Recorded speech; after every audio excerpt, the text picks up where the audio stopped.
So there we go. That ticker always comes on 3 seconds after the fact they go on air. Every time I watch a replay, I'm sitting here like an idiot waiting for the. I guess just me and you again today, John. Anyone have eyes on John Smith? Anyone have eyes on him? It was not my turn to watch him. I don't know what he's up to.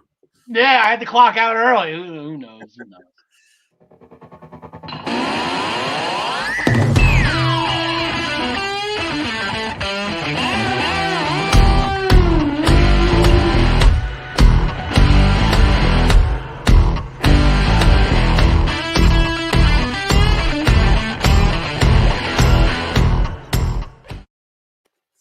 Ladies and gentlemen, welcome to the Essential Wrestling Podcast, episode 84. And for the second time this evening already, the first time we did a pre-production, I think it's the second time I missed it. My Ms. Funko Pop just refuses to stay on the wall. I'm trying, Ryan.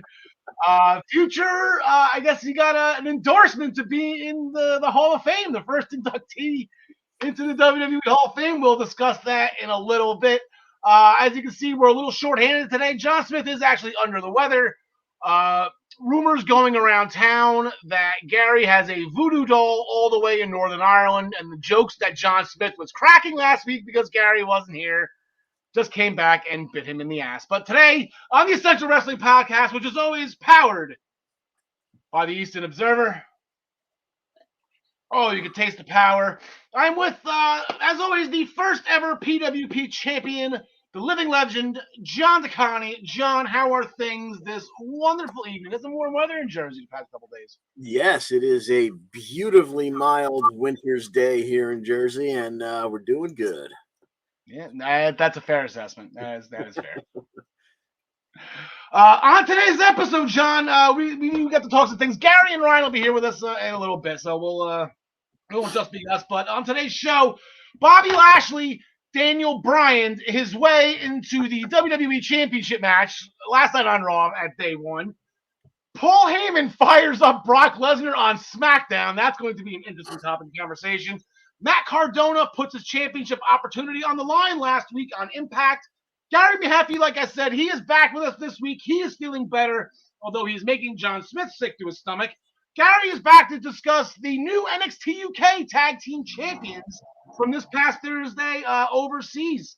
Brian Joy is also back with us. He's going to be with us in our AEW segment, which we get to in the end. I kind of should have crossed that one out. He's not here to discuss Ring of Honor. We make our picks for this week's upcoming shows presented by MinutesToBellTime.com and sponsored by ProWrestlingPick'em.com. Got it back. Play against your friends. Play against the universe. And guys, she'll like it too. I missed it last week, John. Missed it last week. We're going to main event our show, like I said, with Brian Joy, our senior AEW correspondent. We're going to be making our picks for Winter is Coming, which is going to be, from what I understand, both Wednesday and Friday, just like they did at Grand Slam. It's going to be a 2-night parlay event. Only thing we know 4 matches for Wednesday, and I'm sure there'll be more announced on Wednesday. For Friday, we won't be able to pick them because we're not back on the air. We're only on the air once a week. They should have a morning show. We should do a morning show where we'd be able to discuss this kind of stuff. But we're going to curtain jerk the segment, John DeConnie. With a little bit of it was a sad segment. It was a hard segment. We knew it was coming. We just didn't know I felt it anyway. I knew it was coming. I felt it in my heart. And then as it was happening, it was just tough to watch. But after 6 years, we bid farewell to the heart and soul of NXT, the one and only Jonathan Wrestling Gargano. Rebel Heart gone too soon. Yeah, they did something a little cute at the end there where he got attacked. So you started to think like, well, maybe they've got something else planned for him down the line, but apparently not. Nope. Yeah, so not to go into, you definitely want. We're not going to try to do any of that kind of stuff. Just to try to go through word by word and pick apart what Johnny said. It was from the heart. That wasn't a character. That was him. And he's right. Apparently, whatever his X amount of day clause, if he has one, I don't think he has one because his contract up. He's just looking forward to the birth of his child in February. Little wrestling, little takeover. So he's going to be concentrating fully on that, and rightly so. When you're a first-time father, I guess all eyes on that. That's 100% business.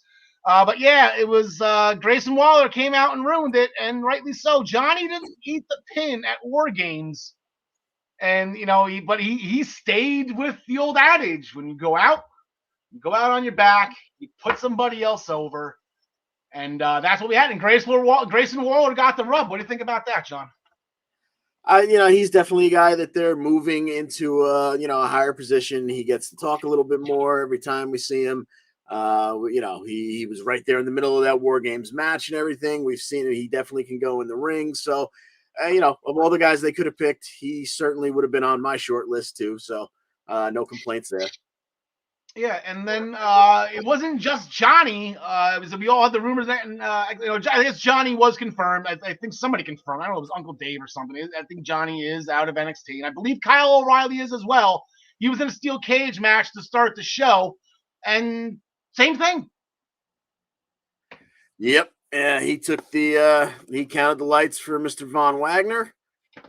Of course, it came on the other end of a blatant low blow, and then Wagner did that little flipping butterfly suplex thing that he does, and then afterwards gave him a little extra, tied him to the tree of woe, slammed the door on his face a couple times because you really need to put a little extra effort into getting over someone who looks like Neanderthal Man as a heel.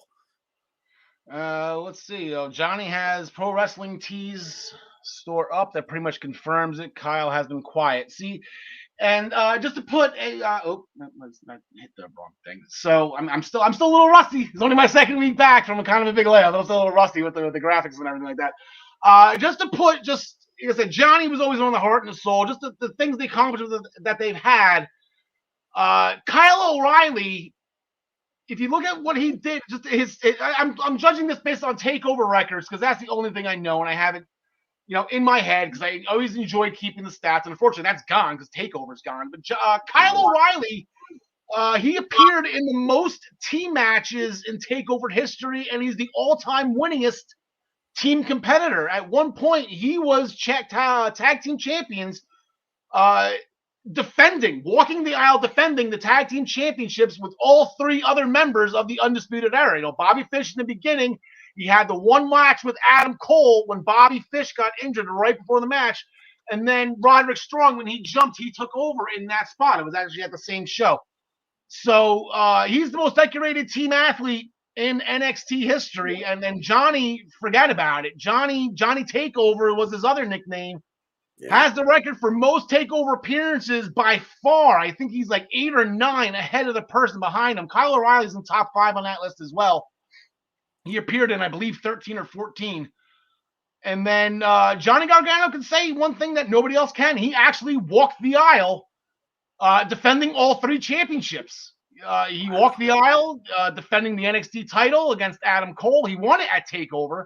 He walked the aisle as North American champion. He won that belt at TakeOver as well. And then the tag team championships with Tommaso Ciampa and DIY way back in the day. They won them at TakeOver against the Revival. Then they walked the aisle the next TakeOver as well. So Johnny and Kyle, the contributions that they made in NXT, specifically in TakeOver history, it's going to be missed. And with the guys that are already gone, now you add those two and a one, potentially two. There's a difference now. And I guess, like I said, we are in a new era and we just got to keep rolling along. And with that, John DeConnie, Santos Escobar, Zion Quinn, they had a match that's been brewing. We kind of made the argument last week that should have been a match at War Games. Santos got the win with the Phantom Driver, but there's questions here. There's a lot of questions here. Elektra Lopez, what are you thinking? Yeah, I mean, she doesn't just hand; she puts the brass knucks on Zion Quinn's hand. He kind of comes, because he's kind of half out of it. He comes to, realizes what she did, and tosses them to I think it was Wild that was standing on the apron there, and then punches him, knocks him off the apron. But then he turns around right into a Phantom Driver, and it's over. and you're thinking to yourself, like, was that her? Was that her making her move out of the group? But then she's at the top of the ramp at the end of the show, as if that was all just part of the plan. Well, I don't know if I'm buying all that, but It's I a guess plan. I think it's a part of the plan because I think Zion is supposed to be the good guy here. Good guys, in your stereotypical world, they don't cheat. I don't think he was expecting Nux in his hand and doesn't throw them. It was the distraction. I think either that or she is the most calm woman of all time because her plan didn't go correctly, and she was kind of cool with it. So I feel like I feel like that was a plot, and it was well done because it has us asking these questions. Why would she give Zion Quinn brass knucks? Dexter Loomis defeated Carmelo Hayes via disqualification after Loomis had silence locked in and Trick Williams punched Dexter. So to be continued with that, I believe that was supposed to be Trick in the match anyway, and Trick still hurt from War Games, I guess, even though he wasn't in the match. So to be continued with that. Big shocking win. My hopes for the Creed brothers were a little too high, but I expected the Creed brothers to just go on this undefeated, untouchable warpath, and they lost to Brooks and Jensen. Yeah, I did not get that. 2 weeks ago, I thought it was very clear. I thought O'Reilly and Wagner would take the belts off Imperium, so you had them on faces for the Creed brothers to step right in there and take them right off of them because they were going to be, the NXT tag team, and for them to waste that, here's their first loss to Briggs and Jensen in the middle of this weirdness where Imperium's watching from that riser in the middle of the stage, and GYV is messing with them from ringside, and just the tag rope. How funny was that? I'm sorry, I don't mean to cut you off. That was. That might have been the greatest heel maneuver ever. I know, right? Why did it take to the year 2021 to think of stealing the tag rope and then the guys not being able to tag? I thought that was brilliant. I mean, it backfired. Yeah, exactly. It didn't work. It didn't work. The only thing that kept it from being the greatest heel maneuver of all time. Yeah, but it was the roll up that did the Creed brothers in. Now we know how these amateur wrestlers and real life shoot fighters, aka Shayna Baszler, they're always a little more susceptible to the roll up than, let's say, which is just anyone else in history. Cracks me up every time. So, and then unfortunately, okay, the shaman, MSK, they found the shaman. They finally revealed the shaman. I'm okay with it being Riddle, but John DeConne, I believe we had this conversation on the discussion thread. It would have been so much more fun if it was Van Dam. And I think if Hunter was in charge, it would have been Van Dam. Yeah, it would have made so much more sense. It would have, because it's not like Riddle's going to go down there and be somebody's mentor or anything like that. You could have, it could have been a one-off or a 1 or 2 appearance thing for Van Dam, and it would, it would have popped us who've been watching for a long time. And what are you going to do? Yeah, it would have been fun. But Riddle is like, oh, I miss Stallion Pete, that beautiful thing. Stallion Pete, the Rozier ways. They were fun. Going into tonight's action, John DeConne, I'm sure you thought the same thing. There goes Duke Hudson ripping off Kurt Angle, but they actually had on Twitter today, and I was checking to see if any matches were out. They actually had a who wore it better with Duke Hudson and Kurt Angle. So they realized they were ripping off an old gimmick by putting a wig on a bald guy we saw the wig. I'm like, okay, wear the earmuffs. And then they went on right after that. So we actually have Duke was complaining that Cameron Grimes cheated. So they'll get at it one more time. This is a very outdated picture of Duke Hudson. And probably of Cameron Grimes too. His hair is a lot shorter than that. And I'm not talking about his chest hair either. I think his chest hair is the same length. But these two are going to go at it. No holds barred tonight, John DeConne. Who do you got? At this point, I didn't see the point in shaving Duke Hudson's head to begin with, but now that it is shaved, well, what are you going to do? Give me Grimes again, just because he's grimy. We love grimy. Yeah, but so you got to think. I know Duke's got to win one of these. So maybe it's tonight, but it just seems like the poker player, when you're playing poker, you're supposed to be It's like chess. You're a step ahead of the next guy, and he just hasn't been.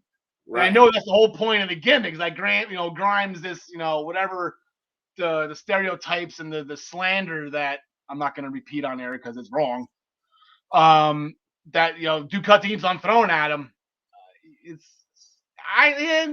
When does this end though? Like if Grimy does this end, or does Duke just keep on coming at him? If this end, I feel like this has to end, and I think Duke Hudson has to win it to end it. So I'll go with him. Boa was in his chair, the chair that Xiling left for him. Now he controls the powers of Xiling. I guess he has a problem with Edris and Mehaffy. John DeConi, I believe Edris, I think it was 2 weeks ago, they did a video package on this guy, and he's got the look, he's got the tools, he's got the talent. To quote Ernie Hudson from Ghostbusters, Winston Zedmore, there you go.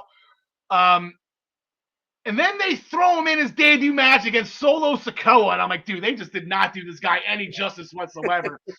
Now there's, I think Boa came out and he did whatever. Somebody came out to him. I'm pretty sure it wasn't Boa or not, whatever. But now he's got Boa, who's supposed to be developing this character that he's got all of the powers that Mei Ying. I said Xiling before. Mei Ying and Xia Li. So excuse my Chinese.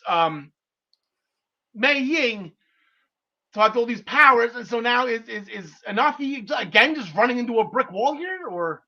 Yeah, it would seem to be. I mean, otherwise, what are you doing with Boa? He's supposed, maybe he still doesn't have full control over them yet, so maybe there's a little wiggle room there. But you would certainly think that he would go over. Otherwise, they kind of wasted that whole program of him and Xia Li being beaten, and then us waiting for Mei Ying to do anything more than stand up out of the chair. And like it's all kind of gotten scrapped or transferred or brought up. That whole storyline that could have been interesting, albeit a little bit ridiculous. It's kind of like, we don't know what to do with it, so we'll fast forward through it. And I know not to rip off Ryan Joy here, but where the F is Mei Ying? Was she on the list of releases? Like, where the hell did she go? What are they doing with her? Exactly. It seems like Boa went backstage one time and the throne was empty, and then next thing you know, he's sitting in it and he's got the mark on his face. It seemed to me like they were saying she's gone. And I thought maybe I just missed her name on the list. It doesn't seem like there's any plans for her to make another return, but wrestling is at its best when it surprises us. So maybe they will bring her back out of nowhere. Toxic Attraction, Gigi Dolan and JC Jane, they defeated Inaction after a spinning kick by Jane. Mandy running her mouth post-match saying they'll take on all comers. And here comes quote-unquote War Games MVP, Cora Jade, saying she wants a shot. That hasn't been confirmed yet, but she's got Dakota Kai tonight with some personal, after War Games. There's a word I'm missing there. Sorry. The lingering. There you go. It's kind of like it's like a fart. It lingers. The lingering of War Games. Not that I want to compare either of these two. To fart. My bad. Who do you got in this one? I would think. I mean, Cora Jade's got an excuse. Dakota, we know Dakota's very good. We know she's an old hand down there, but I would think Cora's headed towards Mandy, so you got to keep her strong. So give me Cora Jade. Yeah, I agree with that. I just don't know how she's going to do it. I think this has got Raw roll up again written all over it. I think her arm's going to be hurt. I think Dakota's going to just abuse the crap out of her shoulder. Yeah, unless Raquel, sticks her nose in. Which yeah, have that too. It's not below her to do that. These two, Tony D'Angelo, Andre Trace, they got into it backstage for a little heel on heel action. John Connie, what do you got? Andre Chase, God love him, he seems just like a punching bag. So I'm assuming Mr. AO Tony D'Angelo is going to go over there. The student section, the Chase U student section, amazing. Like this character, like this is I didn't think they could have done anything better with Nowitzki. The varsity track and the Harvard snob and all that. Like this guy's killing it with this stupid school, gimmick and this, Yeah, it is his So Bob he's got. Knight sweater. It's like he's Nowitzki, and then he's got the Spirit Squad. He's got his own Spirit Squad in the stands every game. So every match. And one of them pulled him out of the ring and saved his hide last week. So I'm assuming we're gonna, eventually from the class we're gonna get one of our next competitors out of it. So we'll wait and see who that is. But yeah, he's a Tony D. Tony D. He was in the War Games. Unless they are trying to make a quick 180 with both of these guys' characters, I think Tony D'Angelo should have won this, right? Harlan makes his in-ring debut. It is a very close representation of males, I'll give you that. That poor bastard that he's got to fight. So that's going to be fun to see. And then Braun Breaker came out. He wants another shot at Tommaso Ciampa.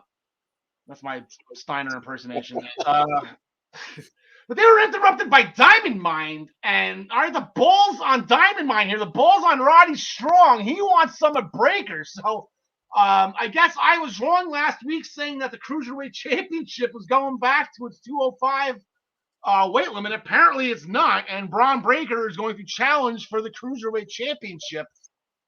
John Nicani, you had a theory about this because Diamond Mine had an altercation with Carmelo Hayes at the end of the show outside. Yeah, it seems like they're turning this from the Cruiserweight into the openweight kind of championship. And assuming that he gets past Breaker, whether it be from help of Diamond Mine or if Ciampa comes out and, sticks Breaker for whatever reason to reignite that feud, if he gets past this, I imagine he's going to eventually lock horns with Carmelo and they're probably going to unify those titles. Ryan Joy, minutes to belt time. He's got the belt unification, but he's thinking Braun's gonna win the Cruiserweight and unify that with the thing. But then he just retracts this comment. He likes your idea better. So, Braun's outnumbered right now. So here's how I think this is gonna go down to help your theory out. So you have the Creed brothers on the outside. You have Ivy Nile on the outside. You have Hideki Matsui on the outside, or whatever Matsui, Suzuki Matsui. I'm getting my Yankees confused. I'm not trying to be wrong here. They all could just jump Braun Breaker right when Roddy gets in trouble. The match is thrown out. So I'll take Braun Breaker as by disqualification, and then and then here comes Ciampa for the save because him and Breaker are still buddies now. I still respect you, Tommaso. I want my belt. So he's. And then they just have a stare down, and that's probably how we end the show. And oh my God, they're staring each other down after you help them. I could absolutely see that happening. Good call. Yeah. So, John Nicani, we'll give you a break. We know you're a little late getting backstage. Maybe you're not getting situated here. Maybe go grab some groceries, say hello to some loved ones. Take a 20 there, pal, as I guess they say in the NBA world. And we will be right back with you. We're going to bring in from overseas, Gary Mehaffy, our NXT UK senior correspondent. Gary, top of the evening to you, buddy. I know you said you missed last week with a little bit of illness. How you feeling, pal? Doing not too bad. Still hanging on a little bit in my chest, but I'm doing okay. Thankfully, much better. This time last week was not good.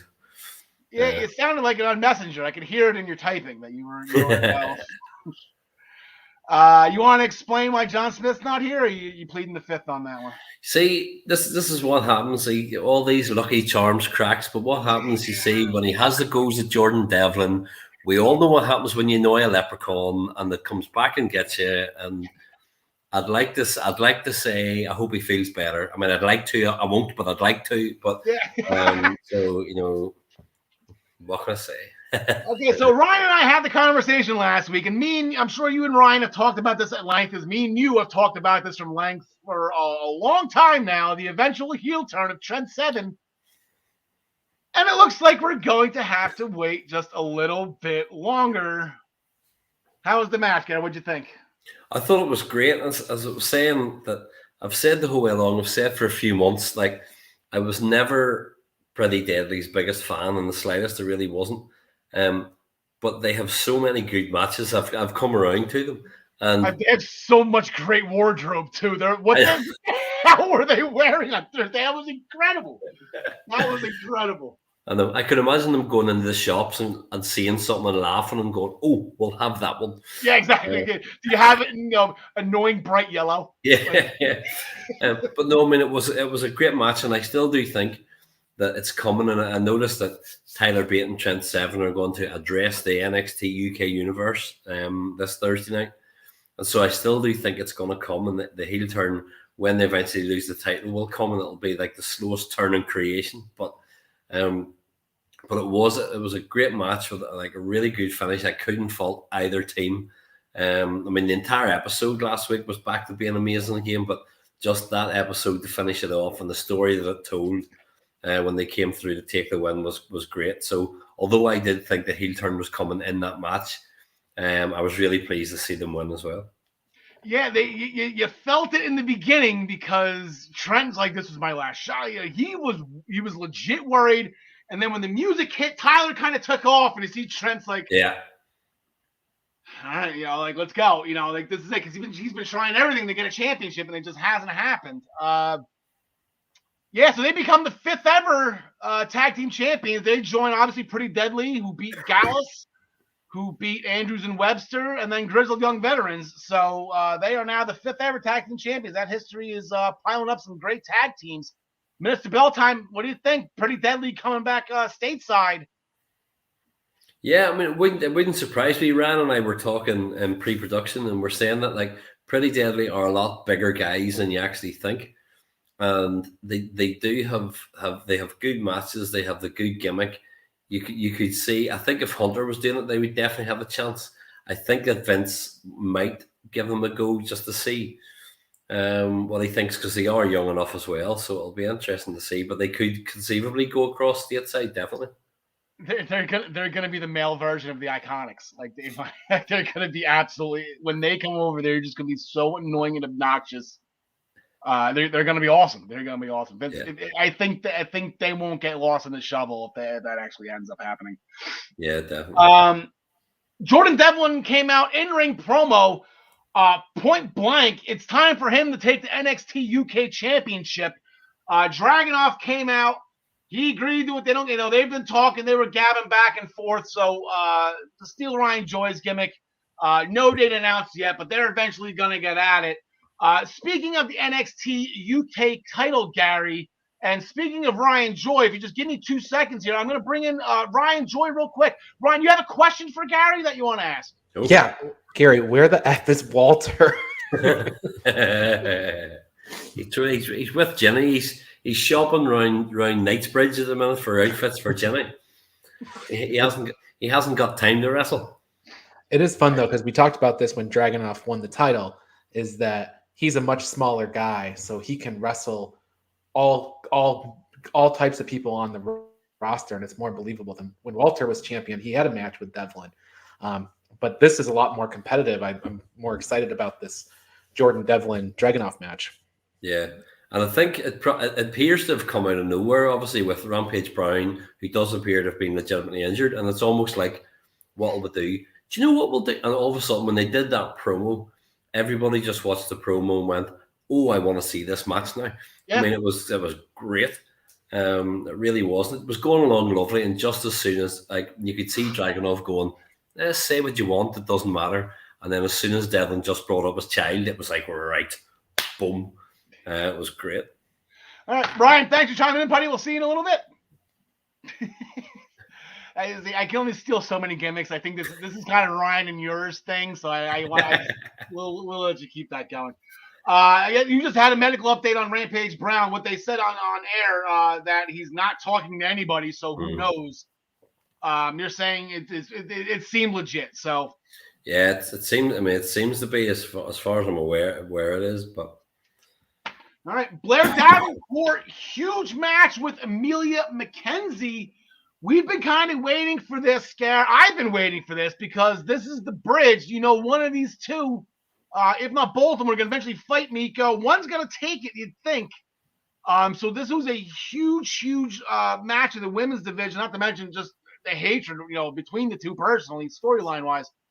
I had Amelia thinking she was going to get the first crack at Mako, and I mean, I still I mean, I said from the time when Blair Davenport came in, they should have just, although shot her to the moon straight away, had her go over Mako and make a big stand. Now, what would I know? That's why I don't book. That's why I sit here, and that's Yeah. why that's why Sean and Hunter book what they do. But like I still do think that Blair Davenport, pardon me, when it comes round, will be the one to take it from her. And I still do think that down the line that Amelia McKenzie again will be another long term turn. To go on Mako eventually and have the student against the master type of thing. But Zaya Brookside was bombarded by the media during her workout sessions with her friends, completely embarrassing her. She only had 1 week to prepare for Miko. That wasn't enough time. This wasn't fair, Gary. Dad is going to hear about this. Sid Scowell's going to be in trouble. I have to say, I didn't think at the start they could ever make me think that Zaya Brookside could be a good heel. And about 3 weeks in, I went, "This is great." Like, it's just, I love it, and I'm waiting on the week that Robbie Brookside appears. Like, he's bound to come on at some point via Zoom or something. Like, Robbie's bound to appear at some point. I think he's going to be against her too. I think. Go with the character. Yeah, like he's not going to sign with her. Sam Gradwell defeated Shaw Samuels after whipping Shaw in the nuts with a scarf, followed by the Cradle Shock Slam. So Cradle Shock Slam. So very creative win from Sam Gradwell. We got a no date yet match still. Kenny Williams, Mark Andrews. I believe there was a promo from each of them talking trash to the other. And speaking of Shaw Samuels, before his match with Sam, Noam Dar and him decided to celebrate in front of Sid Scowell because that's what Noam does. Scowell mentioned to Noam that there's going to be a number one contenders match, a Heritage Cup rules match. The winner's got to get a championship match, and we got A-Kid and Nathan Frazier. This I like. We got two baby faces. We got a former champion. We got a guy that we've been waiting for so freaking long to take off and get off the damn ground. I think it has to be his time now, Gary. I think Nathan Frazier has to win this match. I want it to be, but I just don't see that he does. Which means I'm probably wrong, because when it comes to these sort of matches, I do it all the time. But I still think that it'll be A-Kid is going to take it because they're more behind him at the minute, and that again you'll maybe get a more, I'm not saying a Daniel Bryan version of Nathan Frazier, but that he'll get more frustrated and more annoyed, and then you'll see sort of the heavy hitting, more aggressive side of him come out. Okay. I think it's just time for Nathan Frazier. I spy Jersey guy. Let's go. I would love to see Nathan Frazier and Noam Dar. I know they've had matches. Noam's had matches with both these guys already, so it's going to be nothing new, but it's going to be something more great than it already was. Like this, to me, these guys just don't know what a bad match is. So, real quick about Mustache Mountain, they became the first ever. I think they're the first tag team to win both belts, both NXT titles. I think because Grizzly Young Gators hasn't done it yet. The only team that's been overseas for both of them. Imperium hasn't done it yet. So congratulations, Mustache Mountain, first team in NXT history to be stateside and UK champions, and that's totally. I mean, and I really do wish. I mean, I've seen them work live a few times, and they are great when they're live. I really wish, as good as Trent Seven is, I really wish Tyler Bate was given a chance. I know he is still young as well. He's a lot younger than people realize. But I think I'd love to see him go stateside and just get given a chance, because I think he would just get over big time. Well, he was like 15 when he won the UK Championship tournament, right? Like he's only 20 something. He's probably like 23, right? 23, 20. Like he's still. Yeah. Gary, real quick before we let you go, winter is coming tomorrow night. We have a huge AEW Championship match. You are in the EWP pool, obviously. Any thoughts? Hangman Page, Daniel Bryanson did it again. Bryan Danielson. I've gone. I was looking through there, and I was doing my picks. I've gone for Hangman Page. I do think. I mean, from the very start, when Danielson came in, I thought they would have had him go against Kenny and maybe beat him, and then have Hangman beat him. But I know the story. It was Hangman and Kenny. Yeah. But I do just think that they're going to want. I think they need to give a little bit more prominence to Hangman because he's kind of been, I'm not say lost in the shuffle a wee bit since he became champion, but there's other people have been with the MJF and stuff like that. There's been more stuff with, so I think that this will be the match for him to really stand up and go, I'm the man, I told you I'm here, watch, and then he'll win and he'll take it. So I'm going for Hangman Page in an absolutely quality match. Now, we've had discussion before. I'm not going to say this is my pick. I'm not going to say this is not my pick. This crossed my mind. I can make the same argument about Adam Page as I did with Ilya Dragunov. Adam Page did the impossible. He won. He beat Kenny Omega. He beat the end-all, be-all. All right, sent Kenny off TV. Where's the F is Kenny Omega? How about that question? He's going to be known as the guy who beats Kenny Omega, and he's going to be known as a former world champion. He can lose this and not lose any steam. And now we're back to Hangman chasing again, and I think that fans really took to that, And then you got Bryan Danielson, who's being a superstar right now, and it's absolutely hysterical. Yeah. And it's so. I do almost think. I mean, I would agree with you because I do think, as far as Hangman goes, that there's more scope in him chasing than there is with him with the belt.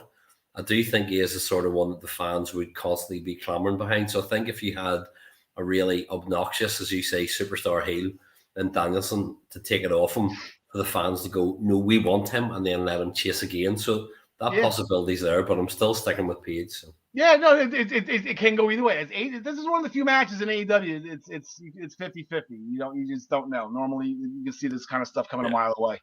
But all right, Gary, thank you so much. We appreciate your time. We're glad you're back on air. Glad to see you feeling better, and we will see you next week, my friend. See you then. Have a good one. And with that, going to bring back in John DeConnie. John DeConnie, how are things? Everything good to go? We ready to go proceed forward? Absolutely. Let's do it. All right. We are ready to layeth the smacketh down on your Rudy Poo candy ass. Any thoughts on when Rocky's coming back, speaking of all that? He didn't make an appearance for his 25th anniversary there. So at this point, I just don't know. All right.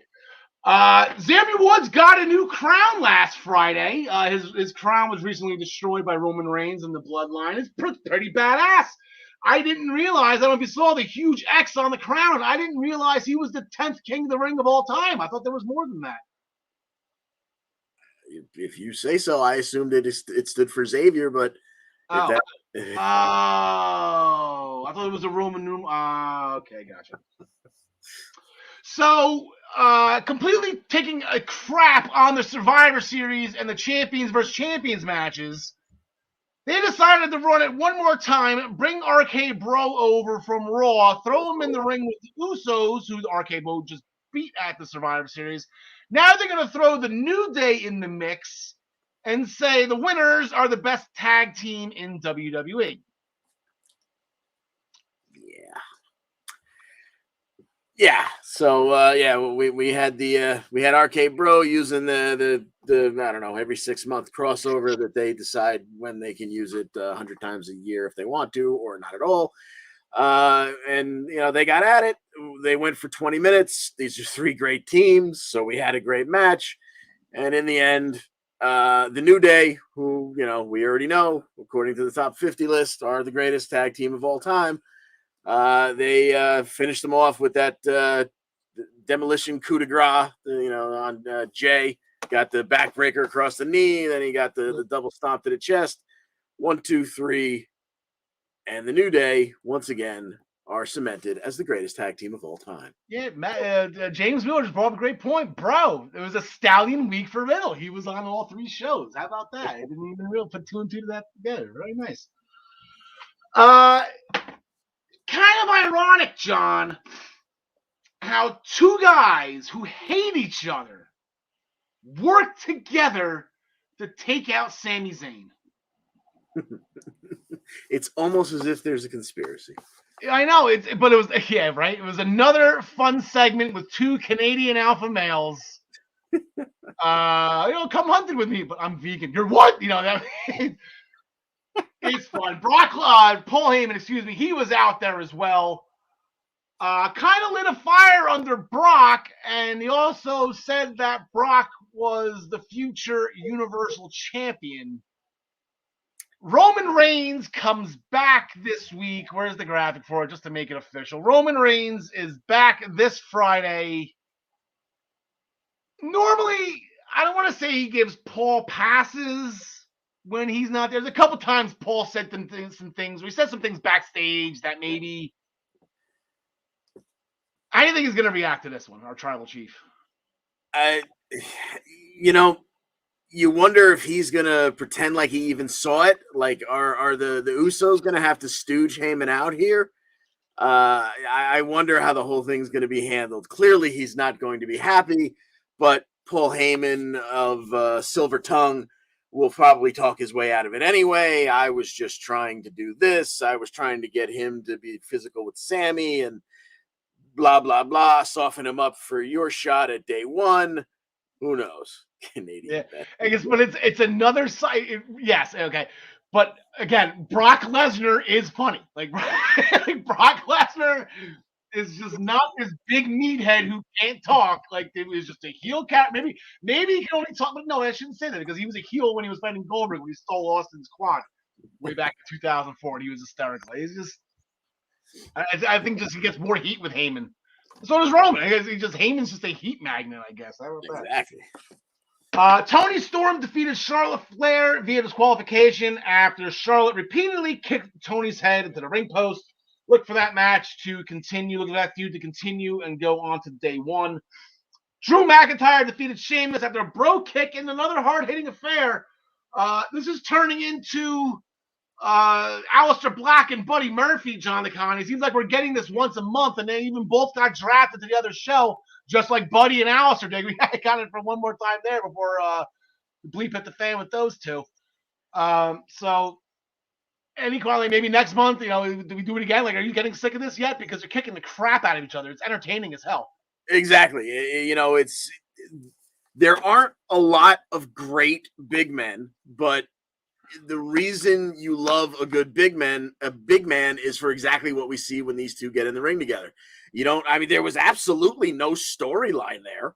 The storyline was what? Sheamus was the one who broke the news to him that he wasn't in the Battle Royal the week before. It was just, hey, you two go out there and beat the living hell out of each other.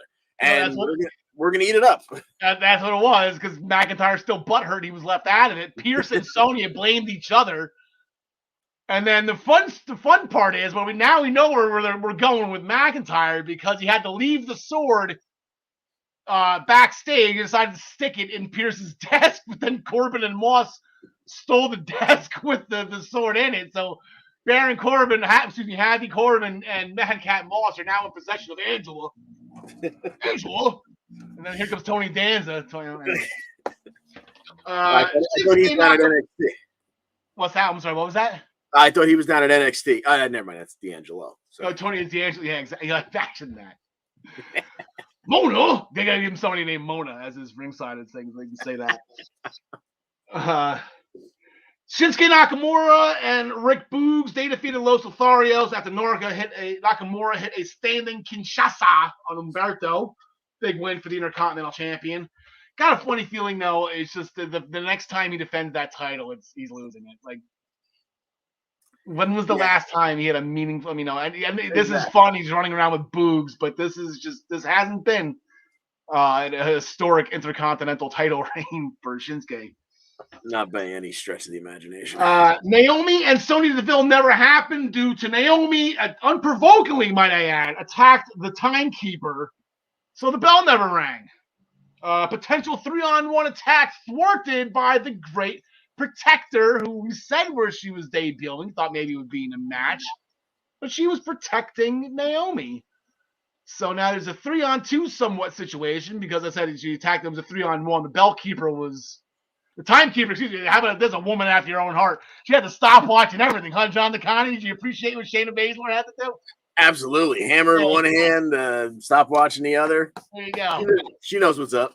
That's it. And Natalia, she was outside. She was guest something or other. I forget what it was. But yeah, so look for the feud to keep going with that. I believe you mentioned last week maybe a cage at some point with these two to keep all the riffraff out, like Natalia, Sonya Deville, Xia Li. Yeah, it's at some point Sonya's got to say, "All right, enough of the crap. I can't hide behind this one, that one, or the other one anymore." Like I got really excited. She was in her ring gear. I thought we were actually going to get a match, but at some point it's got to happen. We need Sonya back on that women's roster. All right, what's James? I love this. What is going on with Sona adding Xia Li to the mix? Her entrance was cool. Yeah. I think though, maybe I been paying too much attention to Kenny Omega's run-ins in the past and Humberto Carrillo's lackadaisical help of friends in the past that we've made fun of. Someone's getting attacked 3-on-1, and you're supposed to be the great protector, the superhero that's coming down, and you're doing moves. Instead of being on a full-out sprint to try to go help. Yeah, your 2-minute entrance isn't really doing your ward any help. Yeah, exactly. Like they could have been beating the crap out of Naomi the entire time. She's in the I can't even get the kick on there. She's in the entranceway doing kicks and spins. So, mystical ninja stuff. Yeah, but whatever. Yeah, it was a cool entrance. She's good for her. I like Xia Li. I hope she succeeds on the main roster where others have failed. So let's just keep going. About last night, John DeConnie. The show started with Bobby Lashley, MVP. Bobby felt disrespected that he was not in the title championship picture. So he made it aware that he was upset by that. And everyone came out, all the participants from day one, including Big E, Seth Rollins, and Kevin Owens. But it also included Adam Pearce and Sonya Deville. And Adam Pearce declared that if Bobby wants in, he's got to beat all 3 competitors in one-on-one matches. So now the story is set for the rest of the night. We're getting Bobby Lashley shoved down our throats. That's quite all right. The man's a beast, and you knew you were going to get entertainment out of every segment. So yes, I know, but it's almost it's like there was an old Saturday Night Live skit when Tom Brady was. The reason why I know this and I watched this episode of Saturday Night Live because Tom Brady was the guest host. There was a small skit where it's not sexual harassment if you're good looking, and like Tom Brady was walking around in his underwear, nobody gave a crap. But then some ugly guy did it, and everyone was calling HR on, right? So, yeah, it's not getting shoved down your throat if you like the guy. Even though it's the same thing every week, whether it was Drew McIntyre, John Cena, Steve Austin, whoever, Triple H, whoever. It's just, we like Bobby. We like AJ Styles. Oh, he's just shoving that out there. Yeah, you tell me I'm getting 3 segments with Happy Corbin, and I'm probably changing the channel. You tell me I'm getting 3 segments with Bobby Lashley. I'm not, though. That'd be hysterical. Anyway, I digress. Bobby Lashley is going for to make himself in the championship match. Yeah, so he faced KO first because KO was the last one added to the triple threat. And KO, God love him, he wasn't taking any extra damage. Well, he's not insane. He tapped out before Bobby even completely sunk in the hurt lock and he got out of there. Let the other 2 worry about it. I'm Canadian alpha male. Exactly. Come on. So then fast forward to the middle of the show, and we get Seth Rollins. He's up next. And KO's a genius. KO comes out and attacks Rollins. Well, after, a little bit of fighting with Bobby, and Rollins is on the outside recuperating. And KO comes down and just punches him in the back of the head. Beautiful. It's DQ. Bobby lost. I was wondering if they were going to do that. I'm sitting there, I'm like, why don't they just get themselves disqualified and so he's out of it? There we go. But out comes Postman Pearce and Sonya again, being the old buzzkills, and they say, not only are we restarting this one, but any further if Bobby makes it through this one, any further match he has tonight will be fought under no DQ. So we restart that match with Rollins. And they, might as well not have even rang the bell because Rollins turned around, got speared in half, and within 7 seconds, 3 of them being the 1, 2, 3 count, he had lost to Bobby Lashley. So now Lashley is moving on to the main event where he's going to just real quick. I'm looking at the ticker. It's actually coming up right now. No disqualification. I combined the times because the match was just restarted. So I believe the second match was 9 seconds. So I believe the first match was 2:20. But yeah, so anyway, I was in another argument with Ryan about WrestleMania 36 that the Kevin Owens Seth Rollins match was restarted or was 2 separate matches. It was restarted. I love that. I love that argument every time it comes up. So fast forward to the main event. We've got Bobby and the champ Big E in a no DQ non-title match. Bobby's trying to win his way into and make it a fatal 4-way at day one. And these two go for a good long time. And everything is, it's back and forth. It's just two guys. It's one-on-one. It's no problems, no issues. And then around the 16-minute mark, KO and Rollins say, all right, enough of this. They just jump in, start beating on Bobby. Big E pairs off with Owens. They wind up outside. Owens eats a Uranagi through a table. Lashley spears Rollins through another table set up in the corner. And then MVP says, well, that's right. It's no DQ. What am I doing here? And he gives Big E the old Goldberg treatment, whacks him on the knee with his cane, although Big E remembered to sell it without pausing for about 8 seconds first. Lashley hits the spear, 1, 2, 3. He gets the win over the WWE champion and thereby gets added to the triple threat, which is now a fatal 4-way at day one. But that's if Big E is medically cleared. Now, the last time MVP struck somebody with a cane, Goldberg needed knee surgery and was out for 3 months. That's a good point. That's the version that came to my mind. I'm like, oh my God, Big E's out of the match. I think we might have a vacant title going into day one. But yeah, I forgot Goldberg didn't sell it right away. Little foreshadowing here, John DeConnie. I spied. Has nothing to do with New Jersey this time, but I spied some foreshadowing. It just so happened that before Bobby Lashley's match with Kevin Owens, they decided to show Gable Steveson in the crowd for the first time since being drafted by Monday Night Raw, and he was biting the metal. Yeah, it's real gold metal. It's not no chocolate wrapped in tinfoil. It was real. Is it a coincidence that they showed him before one of Bobby's matches? Is this going to be WrestleMania, John DeConnie? Ooh, I like what you're thinking there. I mean, I guess if he debuts, let's say in the Rumble or thereabouts, throws out Lashley. I could see it. I like it. It's what they call a slow burn. Slow burn, stretch it out. Yeah, well, I sure would like to see the guy first, Well, exactly. Well, here, yeah, that's the thing. They have been seeing him. They have, So let's leave it at. We'll trust them on this one. It's not like Steven's at home washing his tights here, like Kenny Omega and Brian Cage and Walter. I think that's where they're going with it. I don't think that was a coincidence. I think they want to see Gable Steveson and Bobby Lashley and subconsciously, just like I did. I like it. Speaking of WrestleMania season, as I mentioned at the beginning of the show, Miz TV, where the Miz endorsed himself to be inducted into the next class of the WWE Hall of Fame, in which we all here at the Essential Wrestling Podcast also send our endorsements. Or maybe it's just me, and not that he needs them.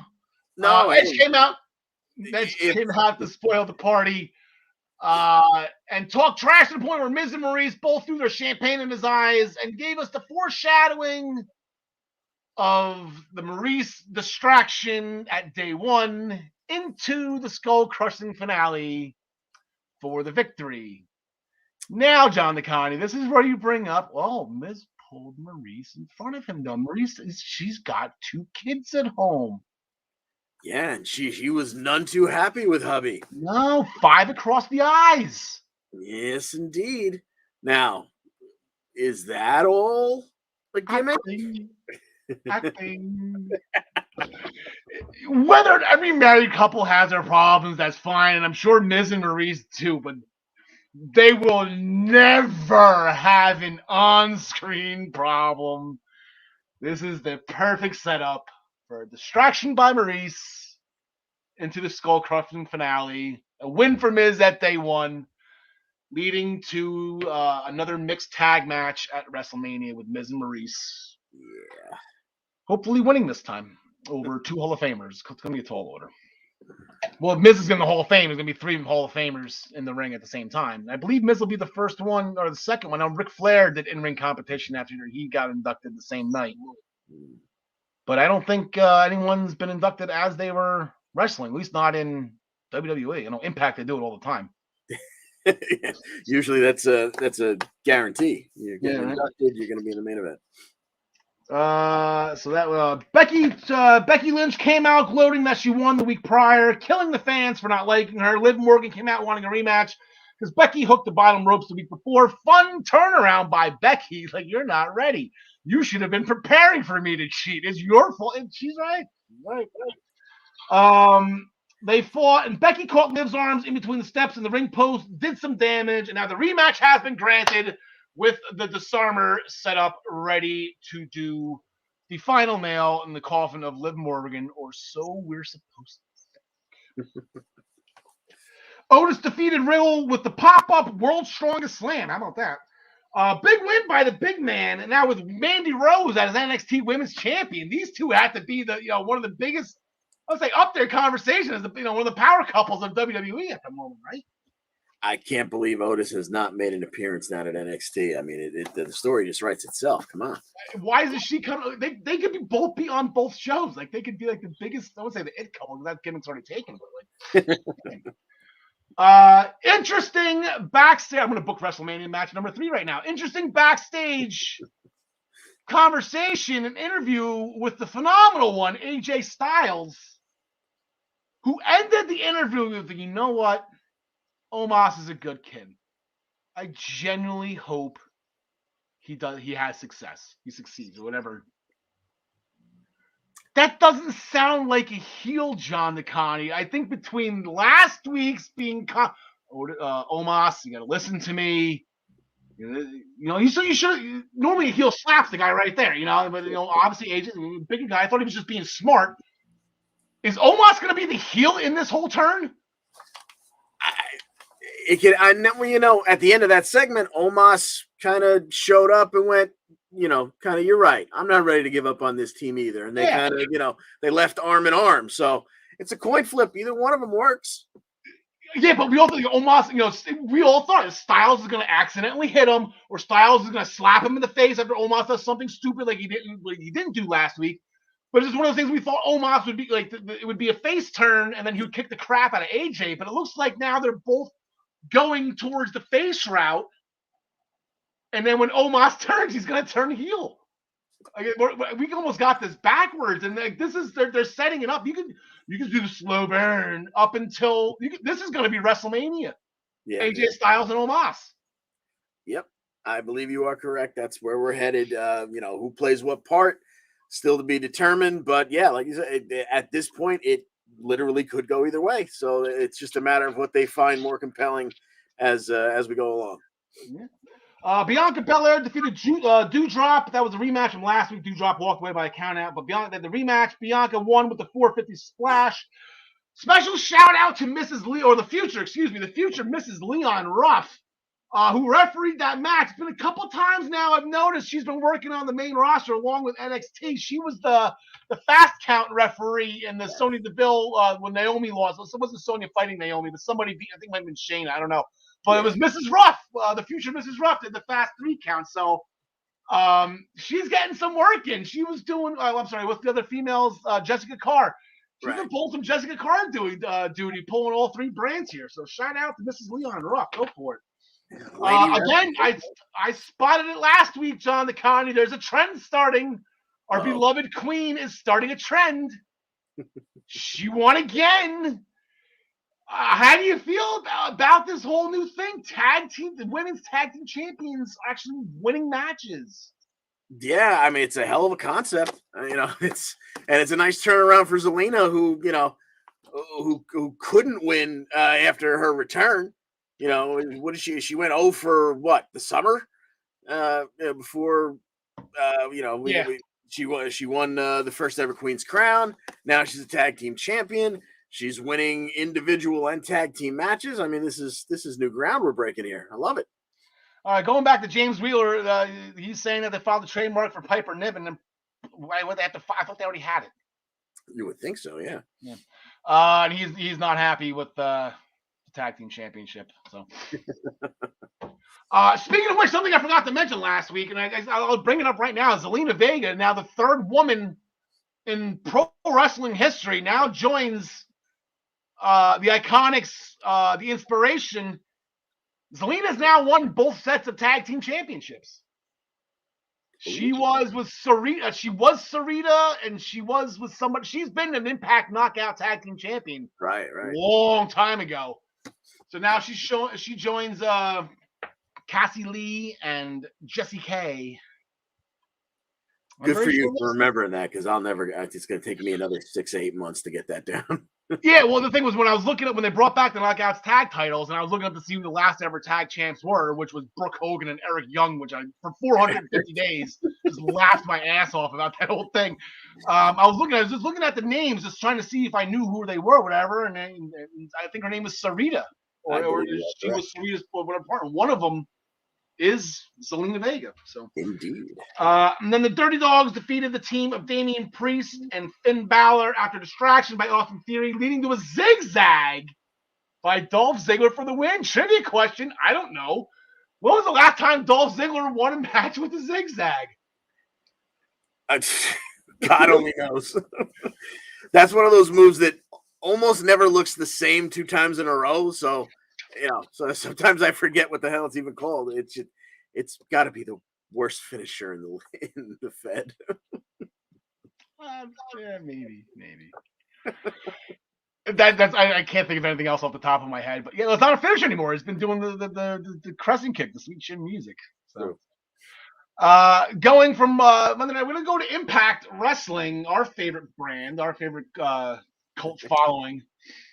Last week, Matt Cardona, he decided he wanted to put his spot, not a dog spot, not a liver spot, not the kind of spot that you need to call your dermatologist about, but his spot in the Impact Championship match at Hard to Kill, one of their big four, one of their biggest pay-per-views of the year, the show where Kenny Omega became double champion last year. It's a huge event.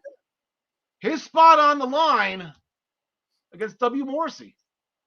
Yeah, Morrissey, was making thinly veiled threats earlier in the night, and Cardona said, I just don't have time for this crap. Let's just do it. Let's do it tonight. You beat me, I'll bow out. So fast forward to the main event. You get Cardona and Morrissey. Morrissey won't let Cardona out of the corner. The ref tries to pull him off. Morrissey tosses the ref halfway across the ring, and you get a DQ. So Cardona gets to stay in the match because he technically beat Morrissey. And then Morrissey turns around and boots the ref. Chelsea comes down because he's still beating on Cardona. She puts herself in the line of fire there. Moose comes down to encourage Morrissey to punish Chelsea. And Cardona loses his mind, and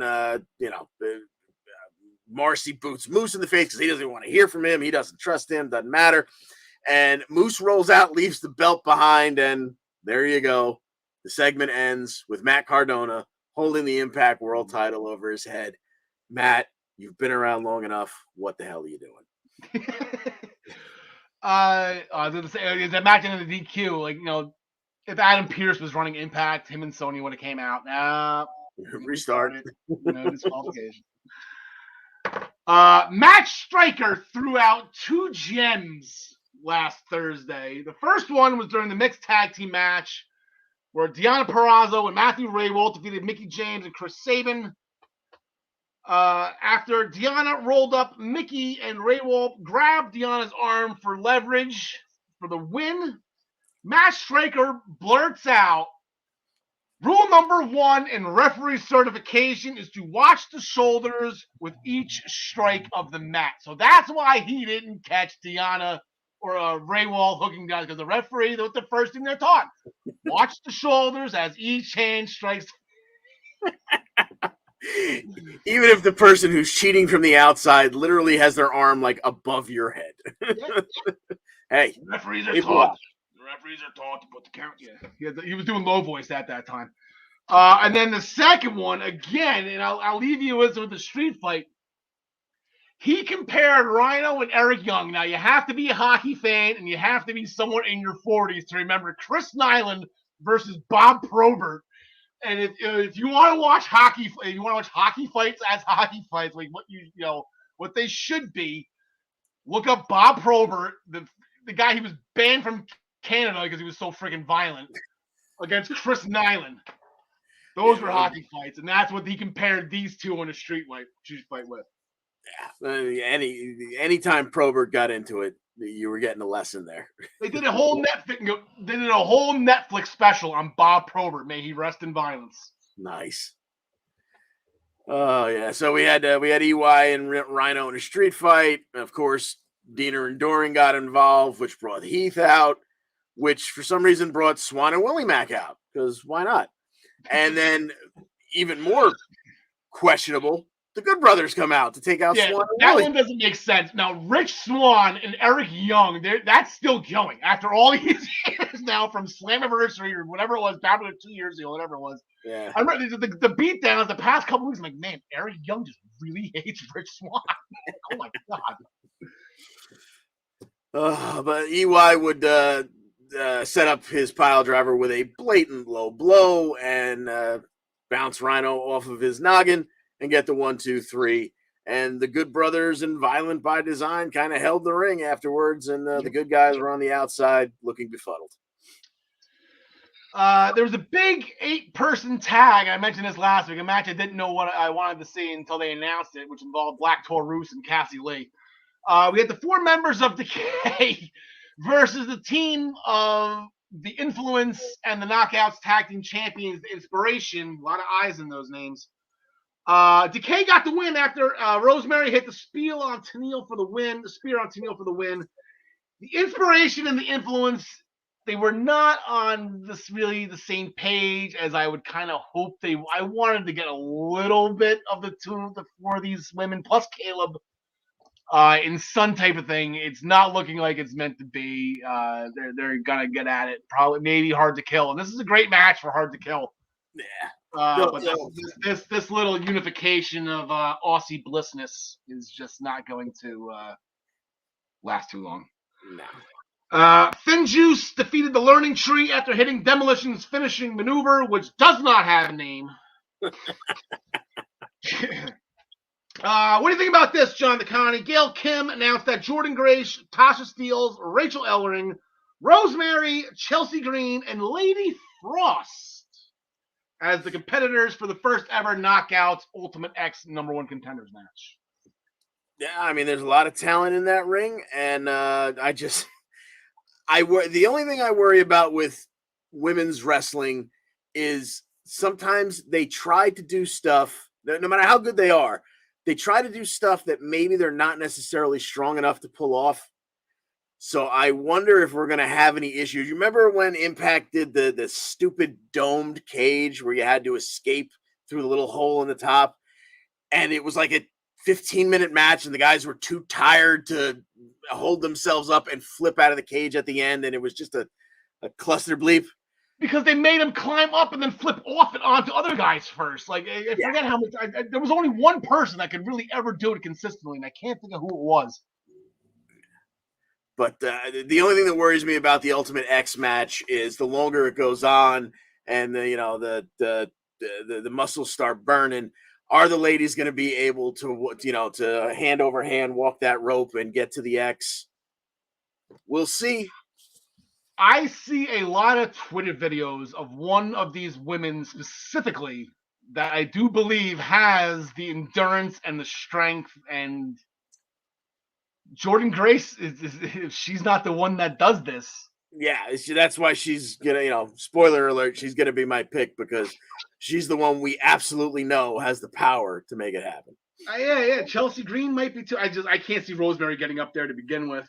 Let's see, like I said, they wouldn't put these women in this spot if they didn't know they can do it. These women are all. It's not like throwing Cora Jade and Gigi Dolan in War Games and hoping.